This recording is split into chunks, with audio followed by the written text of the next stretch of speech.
Boa tarde, queridos, a paz do Senhor para todos. Nessa tarde eu gostaria de compartilhar com vocês uma palavra da parte do Senhor para edificar a nossa fé e para nos fortalecer um pouco mais nesses dias tão difíceis. E eu gostaria de pedir a vocês que abrissem as suas Bíblias no Evangelho de Lucas, capítulo 5, e nós vamos ler do versículo 1 ao 11. Mas não fechem sua Bíblia, deixem ela aberta, porque depois nós vamos utilizar um outro texto, já preparado, em Ezequiel 47.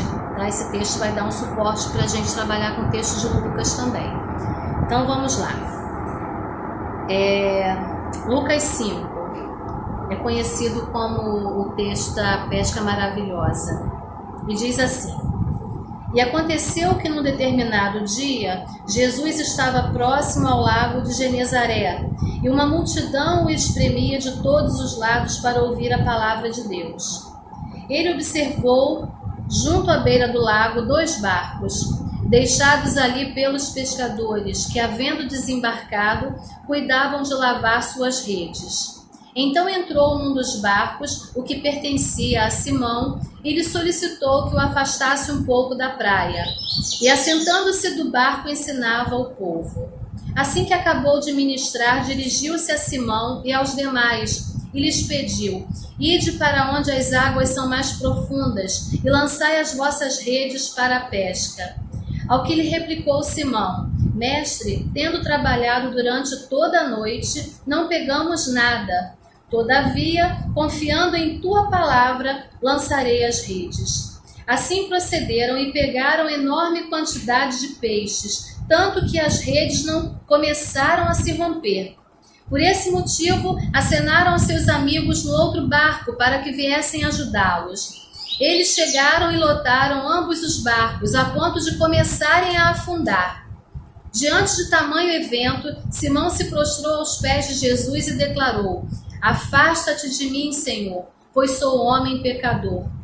Porquanto ele e seus companheiros estavam maravilhados com a pesca que haviam realizado. Assim como de Tiago e João, os filhos de Zebedeu, que eram sócios de Simão, todavia Jesus revela a Simão: Não tenhas medo. A partir desse momento tu serás um pescador de vidas humanas. Então eles arrastaram seus barcos para a praia, renunciaram a todas as coisas e seguiram a Jesus. Pai, te louvamos e te engrandecemos nessa hora, porque só tu és digno, Senhor, de receber louvores, honras e glórias. Te agradecemos, ó Deus, pelo privilégio, Senhor, de poder compartilhar essa palavra com outras pessoas, por esse momento, Senhor, que o Senhor preparou para que nós pudéssemos estar em unidade, ó Deus, ligados, ó Pai, ao teu trono, Senhor, e meditando na tua palavra. Queremos te pedir, ó Deus, que o Senhor venha nos desligar desse momento de tudo aquilo que possa tirar a nossa atenção, Senhor, que possa nos distrair, ó Pai. Retira todo impedimento, ó Deus, e abre os nossos olhos, nossos ouvidos e a nossa mente para ouvir e receber aquilo que a tua palavra tem para nos revelar nessa tarde, ó Deus. Já agradecidos nós te pedimos, ó Deus, sabendo que o Senhor está operando em nossas vidas, está em nosso meio, Senhor. Obrigado por tudo, Jesus querido. Amém. Bom, nesse texto, a coisa mais maravilhosa de tudo aqui é que eu quero convidar vocês a tentar imaginar essa cena diante dos seus olhos. Tenta imaginar como que foi aquilo tudo. Jesus caminhando pela praia e de repente ele avista os barcos parados ali, os homens lavando as suas redes. E o texto vai dizer que Jesus se aproxima de um desses barcos e entra e convida esses homens a voltarem para o mar. E Jesus começa a ministrar, começa a pregar para aquelas pessoas, e elas estão ali maravilhadas, sedentas, porque elas precisavam de algo que lhes preenchesse a alma. E Jesus começa a pregar para aquela multidão. As pessoas estão sedentas, querendo ouvir o que Jesus tinha para dizer, porque o que Jesus falava curava as suas feridas, curava as suas almas, cicatrizava o que elas tinham de mais dolorido dentro delas. E ao mesmo tempo que aquelas pessoas que estavam na praia estavam ouvindo a mensagem de Jesus, os homens que estavam no barco também ouviam. E Jesus não estava apenas ministrando para aquela multidão na praia. A ministração de Jesus, a palavra de Jesus naquele momento, também era para aqueles homens, porque Deus não faz nada em vão. E de repente, Jesus manda que aqueles homens levem seus barcos para uma região de águas mais profundas. E apesar daqueles homens estarem tão cansados, de terem trabalhado a noite toda, um deles diz, Simão diz para o mestre, mestre, apesar de ter trabalhado a noite toda, está tão cansado, todavia, confiando em tua palavra, eu lançarei as redes. Apesar de todo o cansaço, apesar de todas as tentativas em vão, ele se dirige a Jesus e diz, mestre. E a palavra no grego, que traduzida, vai nos mostrar o sentido real dessa palavra, é a seguinte. Quando Simão se dirige a Jesus e o chama de mestre, ele está dizendo assim, aquele que tem toda autoridade e todo poder. Ele consegue perceber em Jesus, não é apenas uma pessoa, uma simples pessoa que está trazendo uma palavra, mas é uma pessoa que tem toda autoridade e todo poder. Olha, mestre, apesar de todo o meu cansaço, apesar de ter trabalhado a noite toda lançando essas redes no mar e puxado as redes vazias, eu já estou cansado. E o Senhor me viu ali na beira da praia, lavando as minhas redes, limpando para guardar o meu material de trabalho. Eu e os meus companheiros estamos cansados. Mas por causa da tua palavra, cheia de autoridade e de poder, eu vou fazer exatamente o que o Senhor está dizendo. Eu confiarei. E então, nesse exato momento, Pedro lança as redes ao mar. E o objetivo ali de Jesus não era apenas operar um grande milagre. O objetivo naquele momento não era apenas fazer com que aqueles homens voltassem para casa com as suas redes cheias de peixe, cheias de alimento, cheias de sustento, porque toda aquela aldeia ali que estava em volta daquele lago de Genezaré, toda aquela aldeia vivia da pesca. Então, um dia que as redes fossem lançadas e voltassem vazias, faltava não somente o alimento na mesa, mas faltava também o dinheiro, porque aquela rede que vinha cheia de peixes ia ser vendida lá no comércio e ia trazer retorno para aqueles homens. E provavelmente aqueles homens não estavam apenas cansados, eles estavam também preocupados. Mas então, Jesus convida esses homens para águas mais profundas. E a gente começa a pensar um pouquinho nas aulas de física que a gente teve lá no 2º grau, né? E a gente começa a lembrar que a parte da superfície da água geralmente ela é mais quente porque tem contato com os raios solares. A parte mais funda é a parte mais fria porque o raio do sol não chega. Então, durante o dia, os peixes normalmente não ficam na superfície, eles ficam na parte mais funda.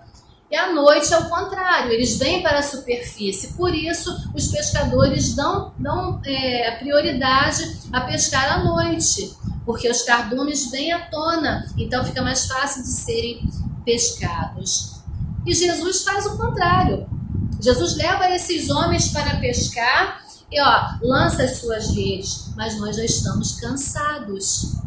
É uma condição, nós estamos cansados. Senhor, nós estamos cansados de tentar.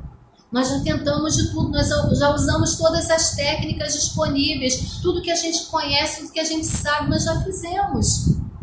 E o Senhor vem dizer para a gente de novo lançar as redes, agora que estava tudo limpinho, lavadinho, mas olha só, por causa da tua palavra cheia de autoridade e poder, eu vou fazer exatamente do jeito que o Senhor falou. Eu confiarei. E Pedro então lança as redes. E agora eu convido você a ir até lá aquele texto de Ezequiel 47 para você entender um pouquinho melhor essa questão das águas profundas. E o texto de Ezequiel 47 é um texto tremendo, lindo, maravilhoso, que fala assim: águas purificadoras do templo. Gente, fecha os olhos e começa a imaginar essa cena. Imagina como seria isso. Olha só o que Ezequiel vai dizer nesse texto. Então aquele homem me conduziu de volta à entrada do templo, e vi água saindo de debaixo da soleira do templo e fluindo em direção ao oriente, a leste, porquanto a casa estava voltada para o oriente. A água descia de debaixo do lado sul do templo ao sul do altar. E em seguida ele me levou para fora pelo portão norte e me conduziu pelo lado de fora até o portão externo que dá para o oriente, leste, e a água fluía do lado sul. O homem então deslocou-se para o lado oriental com uma corda de medir na mão, e enquanto se movia totalizou 1000 côvados longos, isso é, 500 metros, e me fez passar pelas águas que batiam nesse momento na altura do meu tornozelo. De novo, ele mediu mais 500 metros e me conduziu por essa água, que chegava nesse momento ao joelho. E mediu então mais 500 metros e me levou pela água que batia na cintura. E ainda mediu mais 500 metros, mas agora era um rio que eu não conseguia mais atravessar, porque a água havia subido muito e já era tão profunda que só se podia atravessar a nado. Era um rio que não se podia vencer apenas caminhando. Então ele me indagou: observaste tudo isso, ó querido filho do homem? E transportou-me de volta à margem do rio. E assim que cheguei, eu notei muitas árvores em cada lado do rio. E ele me revelou: essas águas fluem para o leste, em direção à região oriental. E descendo até Arabá, o vale do rio Jordão, chegando ao Mar Morto, e ao entrarem nas águas salgadas, essas se tornam doces e saudáveis. Por onde o rio passar, haverá todo tipo de animais e de peixes, porquanto essas águas límpidas fluem para lá e saneiam as águas salgadas, de modo que onde o rio passar, tudo ganhará vida. Os pescadores estarão junto dele, haverá lugar para estender as redes, desde Engedi, fonte do bode, até Englaim, fonte das bezerras. As pescarias serão fartas com peixes de várias espécies, como os pescados no mar Mediterrâneo. Todavia, os seus charcos e pântanos não represarão água potável e serão deixados para a produção de sal. Então, junto ao rio, em ambas as margens, nascerá todo tipo de árvore que dá fruto comestível. A sua folha não murchará, nem o seu fruto apodrecerá, e produzirão novos frutos todos os meses, porque a água que flui do santuário é purificadora e chega até elas, e os seus frutos servirão de alimento e suas folhas de remédio. Aleluia! Coisa maravilhosa. Ah, Deus! Os irmãos me perdoem, mas não tem como se emocionar lendo esse texto, é muito bonito. Esse texto, Ezequiel está falando da condição de Israel, uma nação distante de Deus. E ele está dizendo: olha só o que acontece quando uma nação está distante de Deus. E ele começa a levar o profeta Ezequiel, o anjo leva o profeta Ezequiel e dá a ele uma visão do templo, uma visão que ele fica maravilhado. E nessa visão ele percebe águas que saem de todas as direções daquela sala do trono. E ele começa a perceber que essas águas vão escorrendo. Normalmente os templos eram construídos nas regiões mais altas. E o profeta começa a dizer que ele vê claramente, nitidamente, que as águas vêm escorrendo, vêm enchendo a sala do trono, vêm saindo de debaixo do trono e vão enchendo toda a sala. E ele se vê dentro daquelas águas. E ele percebe que no primeiro momento as águas batem no seu tornozelo. É aquele momento que você está na praia e que você está andando na beirinha da água e vem aquela marolinha batendo em você e aquilo não te incomoda, porque a qualquer momento você pode sair dali. E ele convida o homem a andar mais um pouco com ele e em determinado momento a água já está no joelho. E você sabe muito bem que quanto mais as águas se tornam altas, maior o nível de dificuldade, maior o esforço que você tem que fazer para continuar caminhando no meio da água. E ele anda mais um pouco e em determinado momento ele percebe que a água já está na cintura. E o rio já se faz um rio. Já não é apenas aquela aguinha escorrendo, é um rio. E um rio caudaloso que não permite mais a ele que ele apenas caminhe. Ele agora precisa mergulhar, ele precisa nadar nessas águas. E o tempo todo o anjo está junto dele, conduzindo ele. Ele não está sozinho em nenhum momento. E de repente essas águas começam a se derramar para fora do templo e começam a regar tudo em sua volta, uma região de deserto, uma região de sequidão, onde não havia vida. E aquele lago que está ali nos pés daquela montanha é simplesmente um mar morto, que devido à sua alta concentração de sal não tem vida, não produz nada.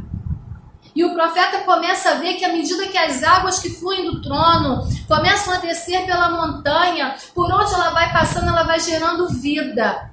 E o texto vai dizendo que vai nascendo todo tipo de árvores frutíferas, e essas árvores, as suas folhas não secam, as folhas servem de remédio, os frutos não apodrecem. Numa região seca, deserta, que só tem sequidão por todo lado. Agora essa região esbanja vida. E de repente essas águas começam a se derramar dentro do Mar Morto. E aquele mar que não produzia nada para aquela terra, para aquelas pessoas que viviam ali ao redor daquele mar, esse mar agora começa a receber vida e vida em abundância. E ele começa a ser transformado. Aquela água salgada que não servia para nada, começa a ser transformado em água potável e começa a gerar vida. E o texto vai dizer que todo tipo de ser vivente começa a surgir naquele rio. E agora isso vai servir para que todas aquelas pessoas que estão ao redor do Mar Morto, vivendo ali, aquela população, possa obter alimento ali. Assim como ocorreu com o pessoal lá que vivia perto do lago de Genezaré, na pesca maravilhosa, que dependiam do alimento do mar, agora essa população vai poder depender, sobreviver do alimento que vai ser retirado do Mar Morto, porque as águas purificadoras entraram num lugar de morte, de sequidão, de deserto e transformaram tudo em vida, e vida com abundância. E o profeta está demonstrando para aquelas pessoas ali que nunca mais elas vão saber o que é uma rede vazia, nunca mais elas vão saber o que é fome nem sede, porque aquelas águas nunca mais vão parar de jorrar. E uma nação que busca ao Senhor, uma nação que declara que Deus é o seu Senhor, essa nação vai estar exatamente nessa condição do Mar Morto, recebendo águas purificadoras do trono de Deus. Agora, voltando lá em Lucas, a gente vai ver o quê? Quando esses homens chegam nas águas profundas e lançam as suas redes, eles têm uma experiência tremenda. Eles começam a recolher as suas redes pesadas, carregadas de peixes. E agora o milagre é tão grande, a experiência que você tem com Deus é tão grande, é tão maravilhosa, que você não cabe em você mesmo, você quer compartilhar. É por isso que a gente, quando ouve a palavra, quando é alcançado pelo Evangelho, a gente quer que todo mundo que está ao nosso redor seja alcançado também. Todo mundo precisa ter a mesma experiência que a gente teve. Todo mundo precisa experimentar o mesmo milagre, ser atravessado pela graça, ser alcançado por Cristo. Então esses homens gritam para os companheiros que estão por perto: vocês, venham ajudar, venham, tem muito peixe, eu não consigo sozinho, eu quero compartilhar com vocês também precisam receber. E esses homens se aproximam com seus barcos e recolhem aqueles peixes também, as suas redes vêm cheias. E o texto vai dizer que eles quase afundam com seus barcos, de tantos peixes que vieram, por causa da palavra daquele que tem toda a autoridade e todo o poder, que quer que todos os dias nós tenhamos experiências maravilhosas com Ele. E não é experiência de milagre apenas para você dizer que viveu um milagre, não, mas é experiência de milagre para glorificar o nome de Deus, Porque toda vez que o milagre acontece, é para que o nome de Deus seja exaltado e glorificado. Esses homens ficam tão maravilhados e Pedro é o primeiro a perceber: ah, Senhor, se afasta de mim porque eu sou pecador. Quando ele vê o mestre diante dele, aquele que tem toda a autoridade, todo o poder, a única coisa que ele tem para dizer para Jesus é o seguinte: se afasta de mim porque eu sou pecador, eu não posso ficar perto de você, você é um homem santo. Eu não posso ficar perto de você. E Jesus olha para ele e diz o contrário. É o contrário daquilo que a religião diz, o contrário daquilo que a lei diz. Você não tem que ser santo para se aproximar de mim. É o contrário, se aproxima de mim para que eu possa te santificar. Se aproxima. E Jesus recebe esses homens, acolhe esses homens e faz deles discípulos e pescadores de homens. A experiência foi tão tremenda que eles deixaram tudo para trás. Não seremos mais pescadores, não vamos mais depender das circunstâncias, das condições, das situações. Agora nós vamos depender daquele que tem toda a autoridade, todo o poder. Oh, glória a Deus, aleluia! Que Deus possa abençoar essa tarde, possa trazer para vocês um final de semana maravilhoso, que essa palavra possa ficar no seu coração, fazendo você se lembrar que a atitude de confiar naquele que tem toda a autoridade, todo o poder, transforma nossas vidas. A atitude de confiar naquele que tem toda a autoridade, todo o poder, faz com que você tenha experiências tremendas, transformadoras na sua vida. E que você possa experimentar essas águas profundas, essa experiência da visão do tempo, onde ele pôde ver, o profeta pôde ver tudo sendo transformado ao seu redor, diante dos seus olhos, toda a sua casa sendo transformada, o seu trabalho, as situações adversas na sua vizinhança, no meio da sua parentela, onde o rio de Deus passar, tudo vai transformar. Em nome de Jesus, creia nessa palavra. Aleluia, glória a Deus. Obrigado por essa oportunidade, Senhor. Te louvamos, ó Deus. Aleluia.